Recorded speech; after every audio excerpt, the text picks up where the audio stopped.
The goal of this podcast is to help you break in and thrive in advertising.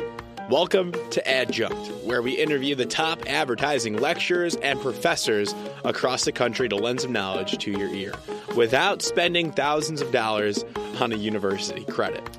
This week, we learned from Mark Jenson.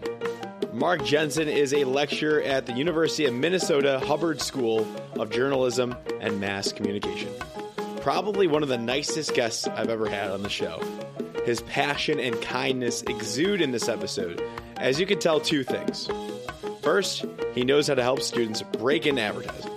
Second, he loves what he does.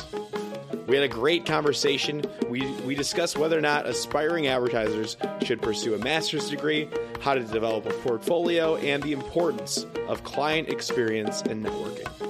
Mark joined the Hubbard School of Journalism and Mass Communication faculty full-time in 2018. He joined after 35 years of building brands at ad agencies in Chicago and Minneapolis. He has led marketing communication efforts for an all-star list of companies: ConAgra, General Mills, Johnsonville Sausage, Kraft, Land O'Lakes, Medtronic, Pillsbury, Polaris, and Tropicana. Before joining UMN, he served as a VP account director at Preston Kelly in Minneapolis.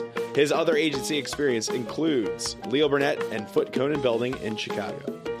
Mark has been an adjunct instructor at the University of Minnesota for 15 years, teaching the capstone course and other strategic communication classes. He is a rock star, and I can't wait for you to learn from him. So I've spoken to hundreds of professionals, and the consensus is that you need a few fantastic campaigns that stick out to break into advertising. If you want to break into this business as an art director, copywriter, strategist, or even account, it is worth checking out Breaking and Entering's brand new Crowbar Awards. We are releasing a new creative brief every quarter for you to work on with a friend. Whether or not you enter is up to you, but we do have Greg Hahn judging this first show. Co-founder of Mischief, he's one of the top agency leaders in the business today. The award is also a tool. The best campaign will earn an actual blue crowbar, and we do not advise you to break into an advertising agency with it, but if you do, take some pictures because that's pretty funny. All in all, recruiters and professionals across the industry will be watching the winners. So, see the description for details. This is the Breaking and Entering Advertising Podcast Adjunct Edition. And as usual, I'm your accomplice, Gino Schellenberger. Kick it, Mikey.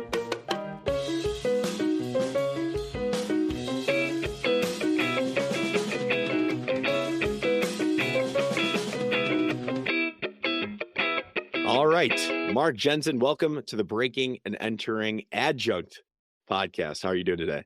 Great, Gino. Great to see you post-holidays as we wrap up 2022. That's right. I'm excited to talk with you, Mark, because you're a lecturer at the Hubbard School of Journalism and Mass Communication at the University of Minnesota. Is that correct? That is correct. A fellow Big Ten lecturer, as you were a student at the University of Illinois. So glad to be talking to a Big Ten counterpart. That's right. Love the Big Ten. Love what's going on there. So I can't wait to get more of a glimpse into your program, how you're running the show, and the ad club too, it seems like we mentioned before. Is that correct? That is correct, yes. Gotcha. So we'll talk about that and what you're telling your students in the classroom so we can get some advice to people in the world. So let's kick it off from the top, though. Tell us about you and your role there. Yeah, thanks, Gino, for having me on. Glad to be here. And I have been a lecturer at the Hubbard School for 5 years, full-time. I came out of the industry after 30 plus years working in Chicago agencies like Burnett and Foot Conan, and here in Minneapolis, Campbell Methune and Martin Williams, and was at Preston Kelly, now Preston Spire. And I also was an adjunct, taught as an adjunct for 13 years. So teaching's kind of always been something that I wanted to pursue. I first started teaching when I was 30 as an adjunct. And it was, pretty interesting. I did not have a teaching degree. I had a master's degree from Northwestern in advertising and came over here and taught and just loved it. And I've always kept it as something that I've wanted to do. Okay. So we can break that down for a little bit here, but I want to get into your professional experience. How did you break into advertising? I broke in basically because I went to Northwestern, Medill School of Journalism, got my master's, had a ton of interviews right on campus. Started my career as an assistant account manager at Campbell Methune, working on some General Mills cereals products back then. And just progressively worked up the account management ladder and really enjoyed that part of the business. It's something that I've always liked. I love the business aspect of advertising and the creative aspect of advertising. It really brings two things together that I really, really like. What's the deal with the master's degree? Did you know you wanted to teach down the line, or did you think that was a shortcut, easier to break into? I mean, Northwestern's already one of the best schools in the world. Talking Big Ten education. It really was about breaking into the business. I was really lucky to take a summer class over in London at the University of London, and we met with lots of agencies and media companies and film companies. And I talked to the agency people there, and they just kept saying, why don't you get a master's degree? It'll give you a little bit more background. And it really helped, both from a professional maturity and a business maturity. I graduated with my master's degree at 22. So I was still pretty young, and it just was it really helped me get into the business. It opened up so many doors, the Northwestern degree. What was your undergrad major then? What was your bachelor's? I graduated from the University of North Dakota. I'd had a bachelor's degree in journalism and also in speech, which was with an emphasis on radio and television. My early dream as my career was to be Howard Cosell. If you remember who Howard Cosell was, maybe you don't, Gino, but he was a sportscaster. I loved sports, and that was something that I really liked. And the more I took some advertising classes, my passion kind of turned that I wanted to get into advertising. What was your favorite sports team growing up? Favorite sports teams? Well, growing up in North Dakota, you don't have any professional teams. So I was not typically a Minnesota fan growing up. I have become one since I've lived here for so many years. Yep. I believe it or not, I like the Yankees because I was able to see Mickey Mantle play. I got Mickey Mantle's autograph at the first game I went to. I still have it today. I like the Oakland Raiders because I knew one of the wide receivers, Fred Bolitnikoff, his wife was from my English teacher in my little school. Oh, so cool. Really small connections with teams that are not always the most well-liked teams. But of course, over time, I've become a diehard Minnesota fan, the Twins, the Vikings, the Gophers, etc. I love it. Do you know Bill Veeck, like from the White Sox, like that? Absolutely, yes. I used to live in Chicago, so I remember the Veeck era. And we have Mike Veeck in town, who owns St. Paul Saints. So Mike is Bill's son. And if you ever want to look up a terrific minor league program, it's the St. Paul Saints. They were independent for many years, and they have become the AAA affiliate of the Twins. So they are literally 10 minutes away from Target Field when they want to bring in minor league players. Interesting. Why I bring that up is I remember in high school learning about Bill Veeck. I don't know too much. I think there's a book, but he's like a great sports marketing promotion artist, coming up with like experiential activations really for like the White Sox and he had a peg leg. I think just so captivating, and it actually got me sparked into advertising even earlier. I think it's my sophomore or junior year of high school. We had a professor or a teacher that was really passionate about that. So I should probably buy that book, but you should. Here's for you to buy his son's book, Mike Veeck. Okay. It's called Fun is Good. And he is a promoter like his dad. The Saints do every crazy type of in-between inning things that goes on. I mean, they have a pig, not a peg, a pig. PIG. Got it. PIG that brings out the balls to the umpire. Yeah. That's the stuff they do. And they have crazy names for it. So it'll be like Brett Favre or, they just every year they come up with a contest where people can send in their names. So those minor league minor leagues teams go crazy. They have so many promotions that are interesting. They'll change the uniforms because they can, and they need to bring people in. So that's also a fun little route to go. But back to you. Do you recommend, switching the subject here, do you recommend now today, like students get a master's degree to break in? I don't think you need a master's degree to break in. I think it's all dependent on the student and where they're at in their careers. I felt I needed it from a maturity aspect. I still felt I was young. I felt I needed more experience, more exposure. So it helped me. But that does not mean everybody should get one. I think it always is an individual decision. There are so many students like you that come out of undergraduate with a BA or BS or whatever and get great jobs.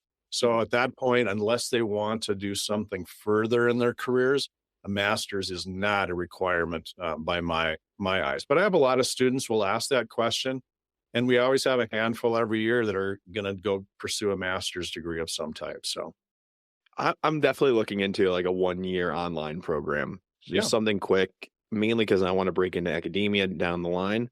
It's usually required, and we notice in times when the economy is down and jobs are hard to find, we notice education will increase. People will turn back to education while they're struggling to make ends meet or to find a job.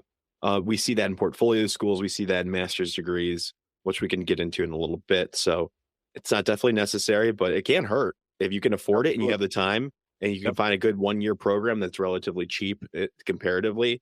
It can't hurt. It's definitely not needed for the creative side. Definitely not needed for the creative side. But if you want to go into account, perhaps strategy, or you want to teach down the road, I think those are probably the areas that will be beneficial. Or even if you want to break into the brand side, client side down the line, if you want to go work for Kellogg's, if you want to go work for P&G and be a marketer or a CMO down the line, then now you're talking that will help you out. That will probably differentiate you. Yeah, my adage is education is something they can't take away from you. That's right. So by getting an advanced degree, it's only going to help you. But again, it's always individual situations. Sometimes it's financial, sometimes it's timing of life. Of course. But absolutely, I encourage it. I just don't think it's not a have to be. Yeah.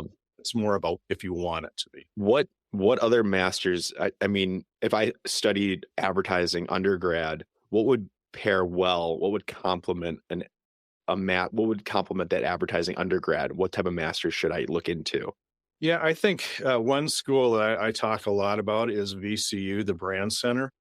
They've got a terrific master's program out in Richmond, and which is great for creatives. That is a portfolio school, which is a master's degree. Right. That would be something that a strategist, a art director, or a copywriter should definitely look into if they can afford it. It's expensive, but Oh, absolutely. It's a very expensive school. Strategy, I've had lots of students. I know a lot of graduates from VCU and that are account planners, account strategists. Yeah, it's the bread and butter. Yeah. Medill is a terrific program. It's a well-rounded program in terms of integrated marketing communication.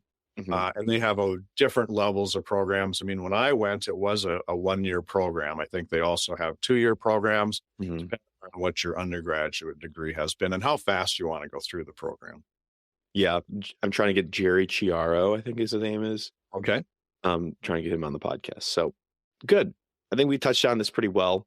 I was thinking, like, is there something more interesting, like majoring in, like, or masters in English, masters in something different, like a psychology? I don't know how it works. I haven't looked into it yet. Like, is there something like odd degree that can that could be interesting to recruiters that you're interested in, that can make you an even better marketer? That's not your traditional strategic brand communications. A great question. One degree that I'm going to throw out, I've had a couple of students that have went to our Carlson School of Business here at Minnesota, and it's a master's in data analytics. We all know how important analytics is, and they've done exceptionally well. One of them is now an insight strategist at TikTok, for example, and it's because of her degree. She had an undergraduate degree with us, and she continued to work, and then she got a master's in data analytics. And that's an area it's so robust right now and will only continue in our digital space. So anytime, whether you're an account person or you're a strategist, a media person, to have analytics in your background is going to be really smart. Great ad. Didn't even think about that, mainly because I'm nervous and I'm scared of that, but definitely go with it head on if you can. For me, that does seem intimidating, but that's okay. All right. Tell me about the structure of the University of Minnesota. If I'm a freshman ad student, what does the journey look like for me? Just high level, because not everybody is as interested as I am, but I'm curious. I want to get it out there. Freshman to senior year, What's it look like? Are you majoring in it? It's in the School of Journalism. Give me the high level specs of what I might experience. Yeah. So if you're coming in as a freshman at the University of Minnesota, you are not admitted to our program right away. You come in through the College of Liberal Arts. So that's psychology and English and literature, languages, etc. And then you have to apply to our school. You have to apply to the Hubbard School of Journalism and Mass Communication. And students, then we look at the students, we admit the students that are ready and have displayed, good academic performance. They have to do some writing samples so we kind of know what they're like. And they get admitted to the program. And then they typically, a lot of them will get admitted the second half of their freshman year or the first half of their sophomore year. Transfer students will come in there also. So they'll spend, 2.5 to 3 years in our school. And it's the very typical programs, a lot of fundamentals, whether it's context classes or skills classes. They really get a pretty robust area. In strategic communication specifically, they can take more public relations classes or they can take more advertising classes. We're both under the same umbrella, but they can take different classes depending on where their interests lie. Do you, what minors do you see? Like, so you can major in advertising. Yep. And then what minors do you see a lot of these students picking up? Let's see, media design, graphic design, media studies, communications, a lot of, extra things. Lots of students will take things through our Carlson School and get a management minor or a marketing minor or things like that. So more and more students are definitely having minors. It's not just that major class. They're having other things to give them additional. Supplement. Yeah, definitely. I did a PR minor. Yeah. That was really helpful. I do PR now. So there's no PR major at Illinois. So, and I know some schools combine it. So that's good to know. Gotcha. Tell me about the creative track development. Let's say I want to be an art director or copywriter. Yeah. This is where I notice a lot of undergrads kind of struggle. How do you tackle the portfolio development? How do you in our skills classes? What is the system looking like? And then what are you doing to help them on the side if there isn't that fleshed out curriculum per se? Yeah, I mean, there's not a specific creative track. So we have a bunch of creative classes that they can take. Several writing classes. I teach one of the intro classes. It's a 3,000 level ad strategy creative development. So it's probably the first class where we're writing briefs, creating a lot of content. Good. And from that, the next class that they'll typically take as a senior is a portfolio class. So it's taught by one of our other instructors, art director background. Nice. Who's that? Her name's Jennifer Johnson. She worked in the industry. Nice. And it's great to have, a professional do that. One benefit that we have is we are in a great creative community given our size. And we're literally 5 minutes away from downtown Minneapolis. So we can have a lot of speakers come down and we can talk about that a little bit more. But it's the access that people have to the creative community is fantastic here. So that's really kind of what students do. And for me, from a portfolio development, Gino, my classes are not specifically portfolio development, but pretty much any assignment that I develop is in the back of my head. It's all about how will this help the students build their portfolio. So good. I'm actually building it, but every assignment is a real world assignment. It's a piece that they can take and put in their portfolio if it's a strong enough piece. I mean, if it's a C work piece, you're not going to put it in there. But if it's an A+ job, then you put it in there. That's great. As long as you're communicating that to your students, because not every student realizes that they need to have this portfolio by the time they're graduating because the job search is on. Usually it's when they graduate, they realize, oh shit, I need to make my portfolio. So that's super important to let them know. It probably is beneficial to let them know freshman year. Yeah. I don't know what you guys are doing, but give them show them a VCU book freshman year. Hey, just to let you know, if you want to get in these positions, this is the caliber of work you need to create before you graduate. Yep. I show a lot of portfolio examples, whether it's professional examples, stuff from the Chicago Portfolio School, from Jeff Epstein, BCU. Yep. Anytime I see somebody's portfolio floating around, I save it, share it. And it's important. And it's not, people, when they hear the word portfolio, I stress it's not just a creative world anymore, everybody. You got to have a Interesting. portfolio, whether you're in account management, whether you're in media, whether you're in account planning, you need to demonstrate work, and you can do it electronically so much easier today. Yeah. So take advantage of that. And Interesting take. Yeah, most people struggle with that word portfolio. They don't know what to do. So that's by showing examples, it kind of gives them a flavor for what exactly a portfolio is. I think that you're one of the first people to come on this podcast ever to say that everybody needs a portfolio besides the portfolio schools. Yeah. This is interesting because I always hinted that account is soon going to need it. And we might be there now, just like with you and people I've talked with. Usually it's your art directors and copywriters. Strategist has recently adopted this from BCU. But to say account and media need it is really, you're at the forefront now of this perspective. Yeah. So it is interesting to acknowledge that, because before, when I was in school, account folks never needed it. Yeah. It's advantageous to have it. It can only help you out if you do have. Really, they're looking for 5 to 6 campaigns that are good, fleshed out, diversified, with different placements, not just your print ads. They want social, they want activations, they want PR headlines too, TikToks, any videos that you could have. That's what they're looking for. And if you're an account person, you can set that background up and you can share the same story.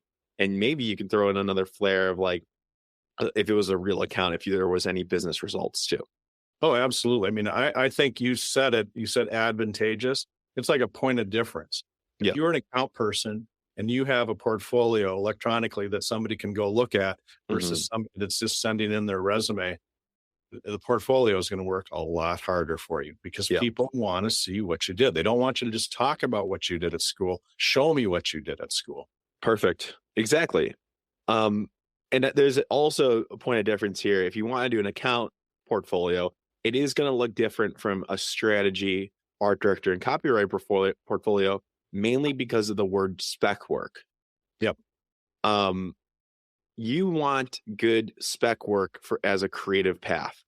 You want larger brands that recruiters know about, that you can make a difference for. It can't be Apple. It can't be Nike, because those are already the best in the world. You're not going to beat a TBWA Chiat Day, and you're not going to beat a Wyden Kennedy. Only thing you can do is float with them, and then it won't look different. Yeah, for the most part. You pick a brand. I saw it with that perspective, Gino, because everybody always says, I'll just put an Apple. You can't beat the best. Right. So pick a brand that's a little bit under the radar, those underdog brands or underdeveloped. Challenger. Yeah. And you can make a huge difference in your spec work. So love it. I totally agree with you on that. But now that's for spec work, which is kind of, we talked about that a lot on this podcast for our frequent listeners, so they should know that. But if you're going account, then it gets different, because then you want real clients if you're an account person. I want to know, if I'm a recruiter, me personally, and you want to work for Havas Chicago, I want to know, who have you actually worked with? Let me get on the phone with that marketing representative. And that's where I don't care as much if it's a local client.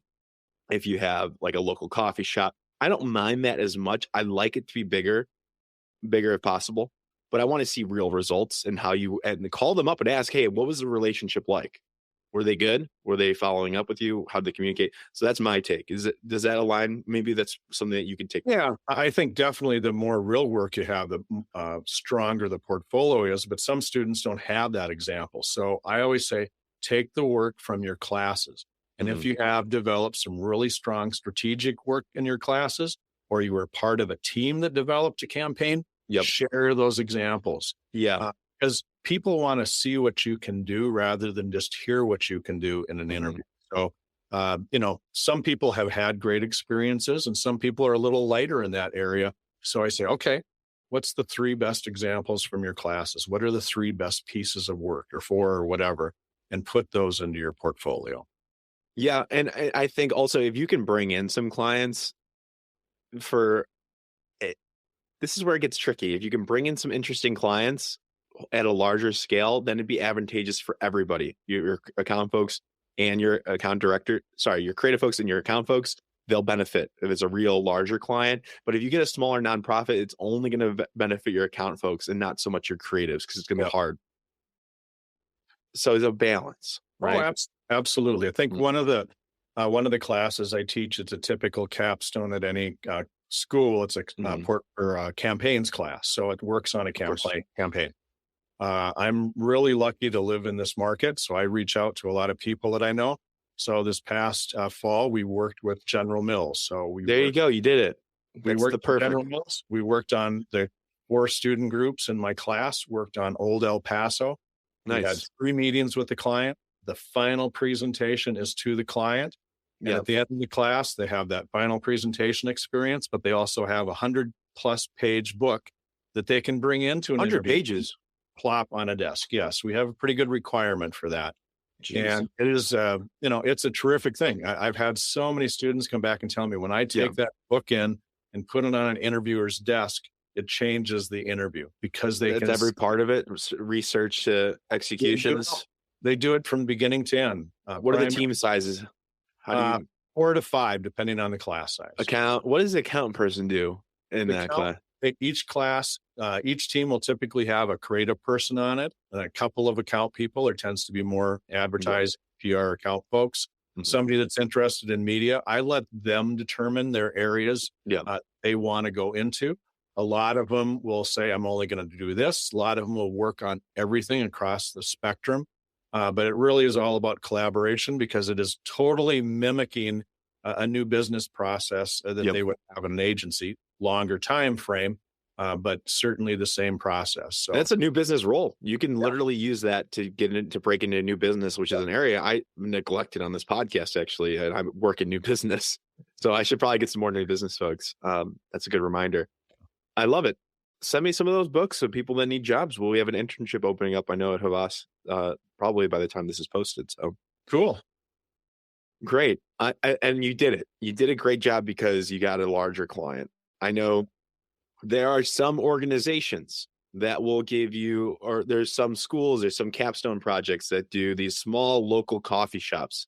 Yeah. And I just, as a recruiter, as somebody that's in the field, who's talked with hundreds of students, it's not going to cut it. Unless you come up with a world-changing idea to sell local coffee. Yeah. I don't think you will. Or I won't care if it's a local brand I've never heard of. Just being real. And it could waste time. And time is so precious for these students, because they usually don't figure out what they want to do till junior, maybe senior year. And then, you got breaks, and it's really a matter of months then. And time is so precious to develop that portfolio and to get all those necessary skills. I totally agree. I really am a proponent of having big real world clients, and especially to give the students the experience of dealing with somebody who's working at a General Mills, a 3M, a Best Buy, Red Wing Shoes. I mean, nice. We're so lucky to be in this market, and I tap into all those clients. Mm-hmm. They love the process. They like to see the young energy, and how does somebody from this generation look at how the market is going and the communication ideas. We appreciate their perspective too. Yeah. We ask them to bring it when you get hired or you're interning, because that's what you're there for. Yeah. And I noticed at Hubbard, Chicago, these kids, I say kids because I'm the same age, but them especially, like the new creatives, are so vocal. They're unafraid, and they'll put their perspective out. Whether, like, I was always intimidated, imposter syndrome. It seems like that's gone, like with the creators that we hired, maybe because that's who we picked, and the recruiters are so great, but they're picking people that will step up and sing karaoke at our holiday party, for one, and not care. And two, they're going in our all agency meetings and stepping up and volunteering and saying that we need to engage in these strategies on TikTok. Yeah. We need to stop using these slang words in the office, let's say, to change our culture, because it's inappropriate, or we don't. So they will step up, and it's amazing. So your students, I mean, that should also motivate them to be themselves. Oh, absolutely. I talk about it a lot. I mean, the reason that companies hire young professionals is to hear your point of view. They don't need you to sit in the corner and be quiet. They need you to bring something to the party. They're hiring you for a reason. So make sure you can contribute as frequently as you can. You will get noticed if you contribute. Yep. And I always say you should show up if you are getting a job virtually or like in a hybrid setting. I've Yeah. showed up 100% of the days, actually, Yeah. mainly because I'm a little crazy, but it has helped me. It helps me stand out. So I Yeah. definitely, it's another little trick to just to show up on the days that you need to and maybe more. Yeah. Because on Friday, when Myra Nussbaum, the president of Wash Chicago, comes in after a holiday party and sees me there, she's like, "What are you doing here?" I go, "What are you doing here?" And we're smiling. And it Exactly. does help. It does help. It is about visibility. I mean, certainly when I started in the business, you had to be there every day.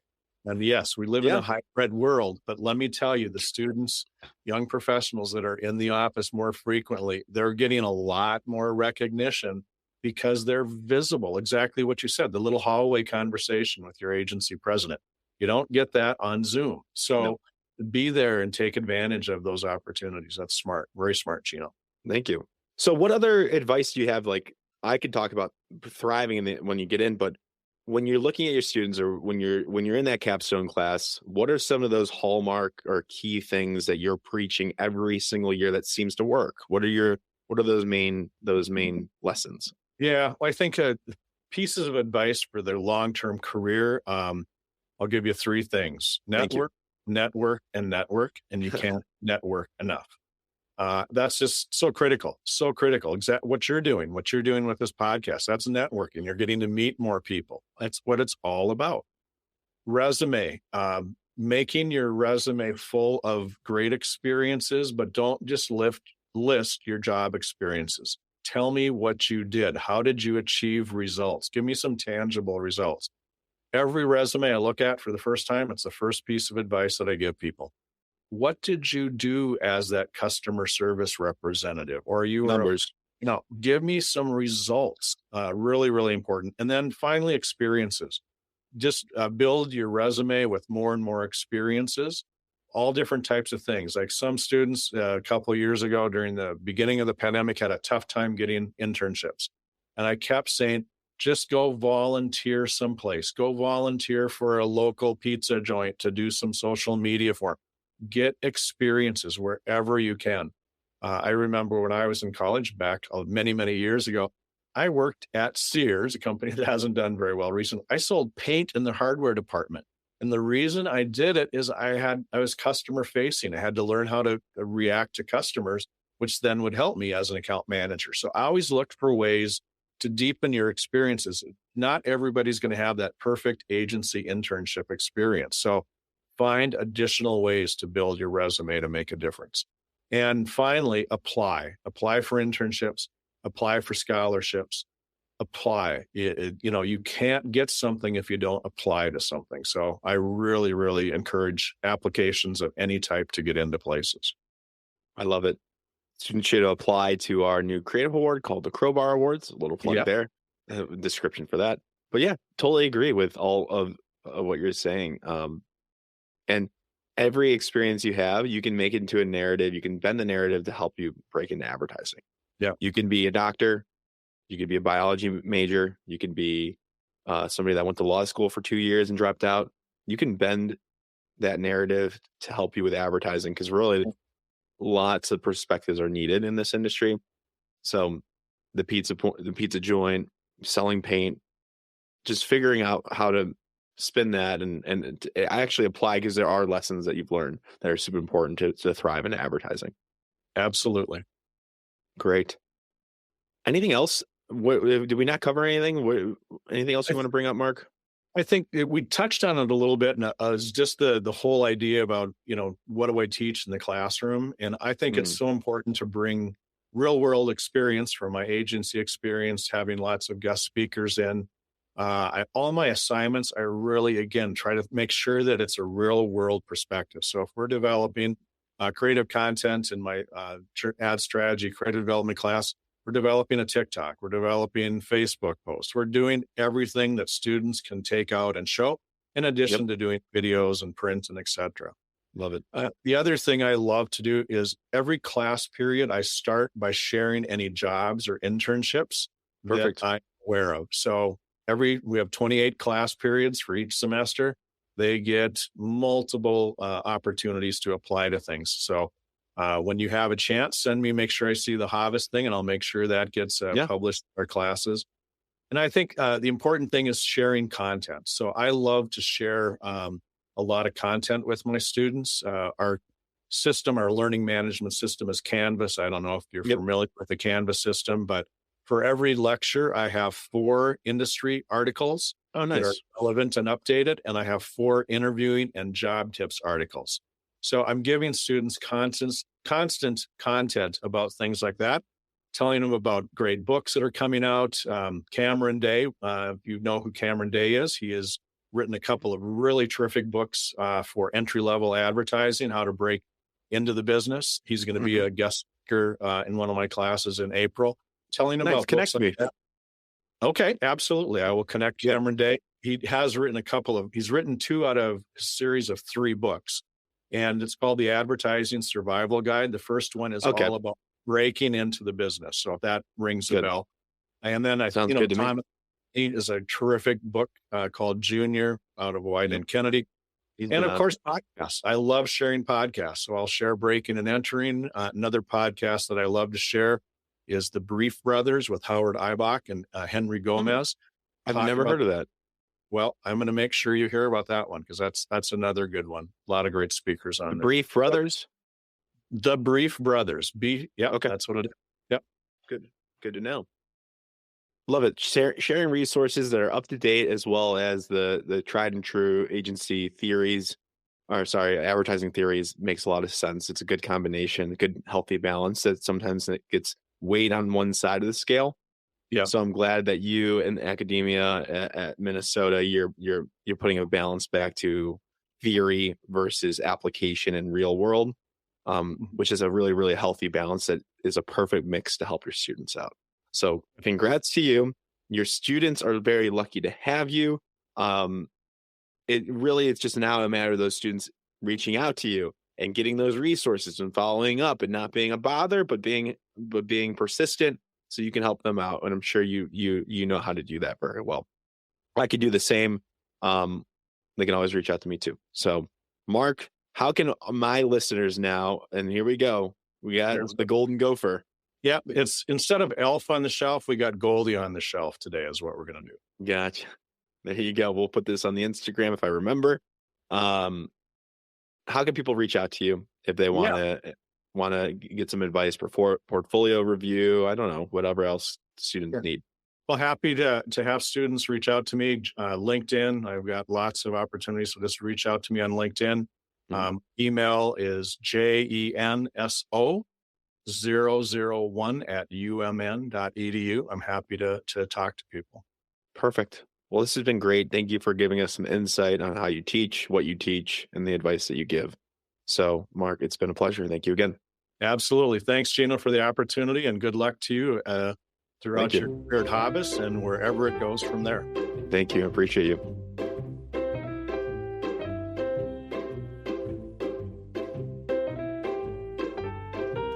Thank you so much for listening to this entire episode of the Breaking and Entering Advertising podcast. If you like what you heard, it would mean a lot to us and help us grow and get better guests and better break-ins if you can go to Apple Podcasts and leave us 5 stars and a small review if you have the time. Be sure to connect with our guests if you like what they said by going to our Instagram at Breaking and Entering Pod. That's all one word, Breaking and Entering Pod on Instagram. We have links to their portfolios and their LinkedIn, and they want to connect, so do that.